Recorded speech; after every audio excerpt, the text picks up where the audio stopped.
నమస్తే అండి, welcome to my channel Lakshmi Ramana recipes. ఈరోజు మనం ఒక మంచి రుచికరమైన ఈవినింగ్ టీ టైమ్ స్నాక్ రెసిపీని ప్రిపేర్ చేసేసుకుందామండి. అదేంటంటే కారం బొరుగులండి. చేసుకోవడం చాలా సింపుల్. ఒక 5 నిమిషాల్లో మనం ఈ స్నాక్ రెసిపీని ప్రిపేర్ చేసేసుకోవచ్చు. కరకరలాడుతూ చాలా కమ్మగా ఉంటాయండి. టీ టైమ్ స్నాక్గా చాలా బాగుంటాయి. అలాగే పిల్లలకు కూడా ఈవినింగ్ మనం ఏదో ఒక స్నాక్ చేసి పెట్టాలి కాబట్టి అలాంటప్పుడు ఇలాంటి స్నాక్ అయితే చాలా ఈజీగా చేసేసుకోవచ్చు. కాబట్టి ఈరోజు మనం ఈ కారం బొరుగుల్ని ఎలా ప్రిపేర్ చేసుకోవాలో చూసేద్దామండి.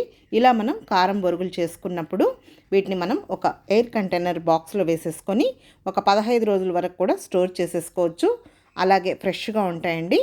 కాబట్టి ఈరోజు మనం ఈ కారం బొరుగుల్ని ఎలా ప్రిపేర్ చేసుకోవాలో కావలసిన పదార్థాలు, తయారీ విధానం ఒకసారి చూద్దామండి. ముందుగా స్టవ్ వెలిగించుకొని ప్యాన్ పెట్టుకొని ఒక 2 టేబుల్ స్పూన్ల నూనె వేసుకోవాలి.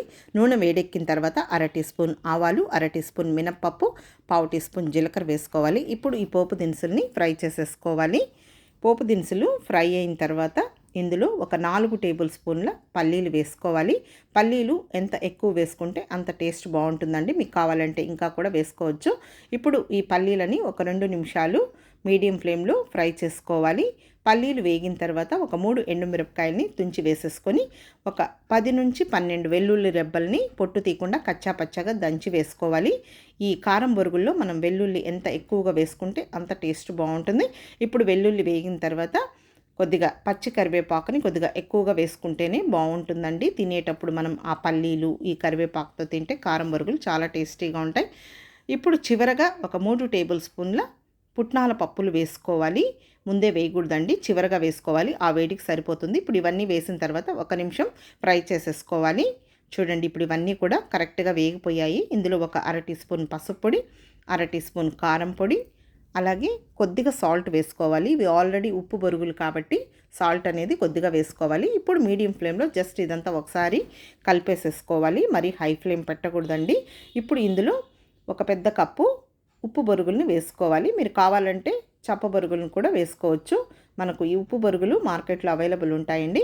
ఇప్పుడు ఈ వేసిన తర్వాత మీడియం ఫ్లేమ్లో జస్ట్ ఇదంతా ఒక్కసారి కలుపుకోవాలి. ఎక్కువసేపు ఫ్రై చేయకూడదు. ఫ్రై చేసామంటే ఈ బొరుగులు అనేటివి ముడుచుకుపోయినట్లు అయిపోతాయి. ఇప్పుడు స్టవ్ ఆఫ్ చేసేసుకోవాలి. అంతే అండి, కారం బొరుగులు రెడీ అయిపోయాయి. ఈ విధంగా చేసుకొని మనం ఒక ఎయిర్ కంటైనర్ బాక్స్లో వేసుకొని 15 రోజుల వరకు కూడా స్టోర్ చేసుకోవచ్చు. ఇవి ఇలాగే డైరెక్ట్గా తినకుండా మనం తినేటప్పుడు కొంచెం ఉల్లిపాయలు, అలాగే టమాటో, కొద్దిగా కొత్తిమీర అన్నీ సన్నగా చాప్ చేసి వేసుకొని కొద్దిగా నిమ్మరసం కూడా వేసుకొని తినచ్చండి. లేదు ఇలాగే డైరెక్ట్గా కూడా తినచ్చు. కాబట్టి మీరు చూసారు కదా బొరుగుల్ని, కారం బొరుగుల్ని ఎలా తయారు చేసుకున్నామో. టీ టైమ్ స్నాక్గా చాలా బాగుంటాయి, కరకరలాడుతూ కమ్మగా. కాబట్టి మీరు కూడా ఒకసారి తప్పకుండా ట్రై చేయండి. ఈ వీడియో మీకు నచ్చినట్లయితే నా యూట్యూబ్ ఛానల్ లక్ష్మీ రమణ రెసిపీస్ని కొత్తగా చూస్తున్న వారైతే సబ్స్క్రైబ్ చేసుకోండి. ఇంకొక మంచి వంటతో మళ్ళీ కలుద్దాం. నమస్తే అండి.